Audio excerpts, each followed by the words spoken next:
بسم اللہ الرحمن الرحیم۔ صفائی ستھرائی اور امور فطرت۔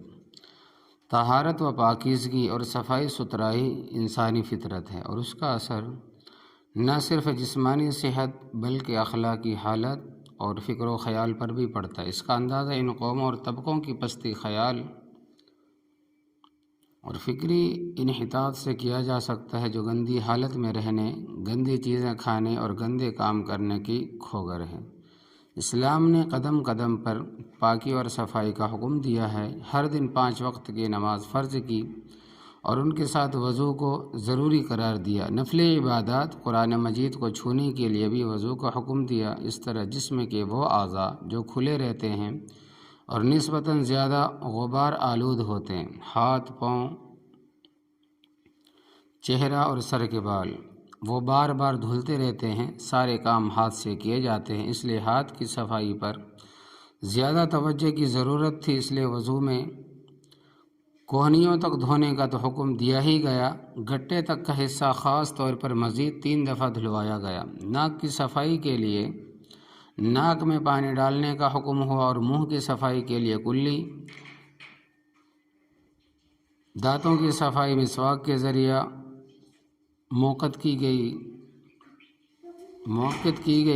سو کر اٹھا جائے تو خصوصیت سے 3 بار ہاتھ دھویا جائے کہ معلوم نہیں رات میں کہاں کہاں ہاتھ پہنچایا ہے۔ پورے جسم کا دھونا بھی ضروری تھا، اس لیے ہفتے میں 1 بار پورے جسم کے دھونے کی تدبیر کی گئی کہ اس کو جمعے کے لیے مسنون قرار دیا، اور آپ صلی اللہ علیہ وسلم نے خاص اہتمام کے ساتھ اس کی تاکید فرمائی۔ نمبر 1، جوان اور نوجوان جو زیادہ محنت اور مشقت کرتے ہیں، ان کے جسم سے زیادہ پسینہ نکلتا ہے اور بدن میں میل جمع ہوتا ہے، ان کے لیے ایک ایسی بات کو غسل کا سبب قرار دیا کہ خواہ نہ خواہ بار بار غسل کی نوبت آئے، یعنی جماع اور انزال، ان دونوں کی وجہ سے غسل واجب قرار پایا۔ کپڑے صاف رکھنے کا حکم فرمایا گیا، بال میں کنگھی کرنے کی تلقین کی گئی، خوشبو کے استعمال کو پسند فرمایا گیا، موئے زیر ناف اور بغل کے بال کی صفائی کی سنت جاری کی گئی۔ کپڑا یا جسم پر کہیں پیشاب، پاخانہ وغیرہ ناپاک چیزیں لگ جائیں تو ان کا دھونا ایسا لازم قرار دیا گیا کہ اس کے ساتھ نماز ہی صحیح نہ ہو۔